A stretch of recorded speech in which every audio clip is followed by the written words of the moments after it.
સૌથી મોટા અને દુઃખદ સમાચાર કે એએમસી તંત્રની ઘોર બેદરકારીના કારણે ખાડામાં એક યુવક ખાબક્યો અને આજે સવારે એનો મૃતદેહ મળી આવ્યો છે। સૌથી પહેલા તો આ ઊંઘતા તંત્રને જગાડવું, હવે બેન્ડ વાજા વગાડવા કેટલા જરૂરી છે મનીષભાઈ?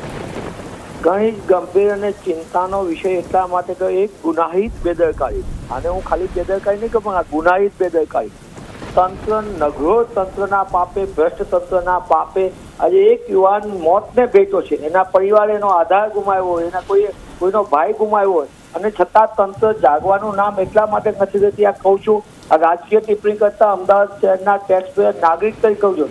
અગાઉ પણ એક ભાઈ આ રીતે જ અમદાવાદના નાગરિક પોતે પાણી ભરાવા જતા પોતાના પરિવાર માટે ખાવાનું લેવા ગયા હતા અને પરત આવ્યા નાસ્તો લઈને, તેનો મૃતદેહ મળે એ બેનને આધાર જતો રહ્યો, એક દીકરીને એના બાપ જતો રહ્યો હતો, એ આપણે જોયું હતું। અને આ ઘટના પણ ગયા અઠવાડિયાની જ છે।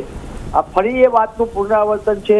એક તો પ્રી મોન્સૂનના નામે કરોડો રૂપિયા કૌભાંડમાં જતા રહે, પાણી નિકાલ માટે કોઈ વ્યવસ્થા નહીં, ચોમાસું આવવાનું એનું આગોતરું આયોજન કરવાનું બદલે ખાડા ખોદી રાખવાના, વિકાસના નામે વાતો કરવાની, અને અમદાવાદના નાગરિકો મોતને ભેટે એ કેટલે અંશે વ્યાજબી। તંત્ર સુધારવાનું નામ નથી। આ ગુનાહિત બેદરકારી માટે કોર્પોરેશનના કમિશનર અને ભારતીય જનતા પાર્ટીના શાસકો સીધા જવાબદાર છે।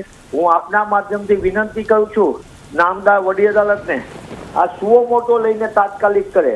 આ ઘોર તંત્રને સુધારવા માટે ફટકાર લગાવ્યા સિવાય છૂટકો નથી। આ કોઈએ પોતાના પરિવારનો વ્યક્તિ ગુમાવે છતાં તંત્ર જાગે નહીં અને વાતો મોટી કરે સ્માર્ટ સિટીની। શું આવા સ્માર્ટ સિટી જેમાં નાગરિકો ખાડામાં મોતને ભેટે, આવા સ્માર્ટ સિટીની વાત કરી જ્યાં ઠેર ઠેર પાણી ભરાય અને વરસાદી પાણીના નિકાલની કોઈ વ્યવસ્થા ન હોય? આપણે એવા સ્માર્ટ સિટીના કરોડો રૂપિયા કૌભાંડમાં જતા કરી દઈએ અને બીજી બાજુ નાગરિકો પારાવાર મુશ્કેલીનો સામનો કરે। મને એમ લાગે છે કે તંત્રને ખોટા દાવાને મોટા દાવા કરવાને બદલે વાસ્તવિક સાદું કામ કરવાની જરૂર છે। આ એ અમદાવાદ શહેર છે જેને એક વખત સરદાર વલ્લભભાઈ પટેલે આપણને નગરના અધ્યક્ષ તરીકે સેવા આપી હતી।